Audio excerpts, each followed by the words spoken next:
오늘 말씀 마가복음 12장 41절은 이렇게 시작합니다. 예수께서 헌금함을 대하여 앉으사 무리가 어떻게 헌금함에 돈 넣는가를 보실세. 예수님 당시엔 성전 입구에 헌금함을 놓아 교인들이 들어가면서 헌금을 넣었어요. 예수님은 헌금함 맞은편에 앉으셔서 사람들의 모습을 유심히 보고 계셨던 것이죠. 이날도 수많은 사람들이 헌금함에 돈 넣는 것을 보시다가 예수님은 한 가난한 과부가 헌금하는 모습을 보시고 제자들을 부르셨어요. 그리고 이렇게 말씀하셨죠. 내가 진실로 너에게 이르노니 이 가난한 과부는 헌금함에 넣는 모든 사람들보다 많이 넣었도다. 예수님은 무엇 때문에 많다고 하시는 걸까요?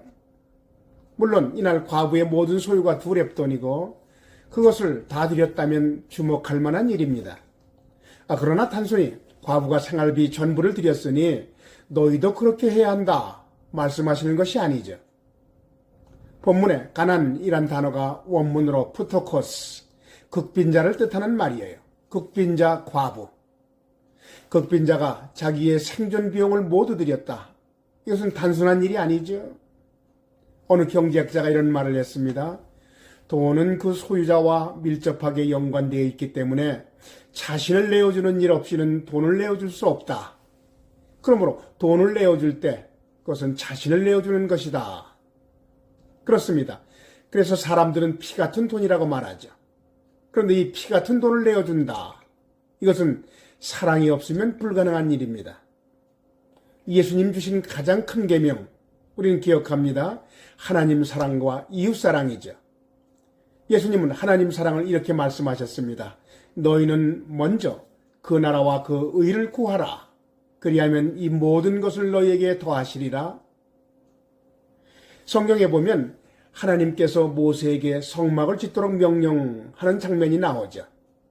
나 여호와가 거할 성소를 짓되 백성들에게 명하여 예물을 가져오게 하고 그것을 가지고 장막을 짓도록 하라. 그런데 하나님은 모세에게 예물을 받을 때 단서 하나를 붙이셨어요.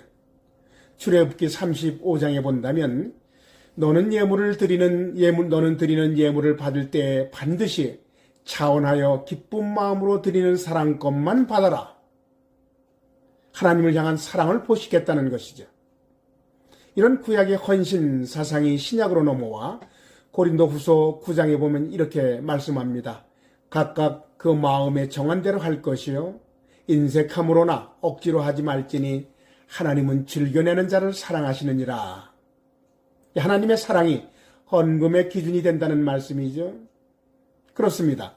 하나님을 사랑하는 마음, 그 하나님 나라가 확장되기를 원하는 마음, 교회를 통하여 영혼들이 구원받고 구원받은 성도들이 성숙한 믿음으로 성화되어 하나님 나라와 하나님의 의가 실현되기를 사모하는 마음, 그래서 자기가 가진 그 당시에 모든 것을 드렸던 과부의 헌금을 주님은 보신 것이죠.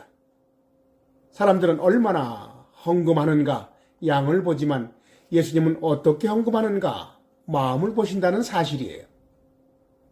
감리교의 창설자 존 웨슬리는 이런 말을 했습니다. 하나님이 그리스도인들에게 돈을 주시는 목적은 도움이 필요로 한 자들에게 도움을 주라는 이유에서이다. 실제로 웨슬리는 그런 삶을 살았어요.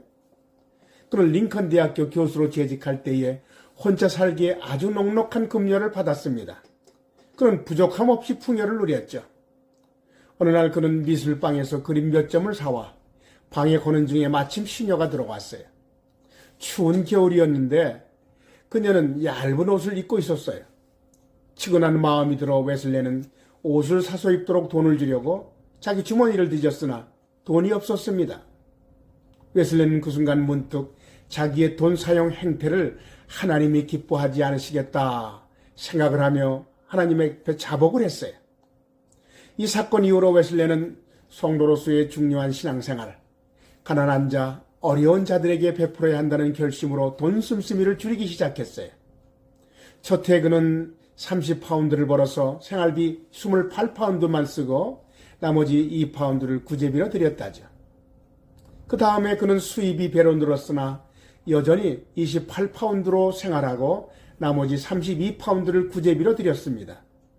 그 다음에 수입이 더 늘었으나 이번에도 여전히 생활비만 쓰고 나머지는 이웃사랑에 썼어요. 이런 웨슬리의 삶을 하나님은 축복하셨죠. 다음 해 그는 120파운드 이상을 벌었습니다. 그러나 그는 여전히 생활비를 절약했고 나머지는 가난한 자들을 구제하는 사랑의 헌금으로 드렸습니다. 웨슬레는 사치품을 삼가했고 육신의 안락을 위한 씀씀이까지 삼가했다죠. 웨슬레는 그의 인생 황혼역 교회 앞에 이런 말을 했답니다. 내가 죽었을 때 만약 나에게 10파운드 이상이 내 수중에 남았다면 나를 아는 모든 사람들은 내가 도둑과 강도로서 살다가 죽었다 손가락질해도 괜찮습니다. 1791년 그가 죽었을 때 그는 그의 유언대로 그의 주머니와 옷장 서랍에 동전 몇 개뿐이었다고 전합니다. 우리는 이런 가난을 거룩한 가난이라고 부르죠. 오늘 본문에 자기의 전 생활비를 구제헌금으로 드렸던 극빈자 과부. 우리는 이 여인의 가난을 또한 거룩한 가난이라고 부를 수 있겠습니다. 그러나 기억하십시다. 거룩한 가난은 예수님께서 보여주신 모범이죠. 예수님은 창조주 하나님이세요. 그런데 그분이 우리를 위하여 모든 것을 내어주셨습니다. 빌립보서 2장 6절에 보면 그는 근본 하나님의 본체시나 하나님과 동등됨을 취할 것으로 여기지 아니하시고 오히려 자기를 비워 종의 형체를 가져 사람들과 같이 되었고 사람의 모양으로 나타나셨음에 자기를 낮추시고 죽기까지 복종하셨으니 곧 십자가의 죽으심이라. 사도 바울은 이런 주님의 희생을 고린도후서 8장 9절에서 이렇게 기록하죠. 우리 주 예수 그리스도의 은혜를 너희도 알거니와 부요하신 자로서 너희를 위하여 가난하게 되심은 그 가난을 통하여 너희를 부요케 하려 하심이라. 그렇습니다. 자기 생명까지 우리를 위하여 내어주신 예수님의 이 거룩한 가난을 통하여 우리가 구원받고 새 생명 얻어 천국을 기업으로 받은 자 부자가 되었습니다. 그렇다면 질문은 이것이죠. 우리가 왜 무엇 때문에 이 바쁜 생활 속에서도 헌신을 드려야 하는가? 우리 속에 깊이 자리 잡고 있는 하나님의 십자가 사랑 때문이 아닐까요? 잊지 마십시다. 십자가는 우리를 향하신 하나님의 헌신이에요. 여러분과 제가 만약 하나님의 이 섬김을 받고 십자가의 예수 그리스도를 나의 주, 나의 하나님으로 영접하여 구원받은 성도라면 우리는 하나님 사랑과 이웃 사랑으로 이 땅을 살아가야 하는 빚진 자들이란 사실을 잊지 마십시다. 기도하겠습니다.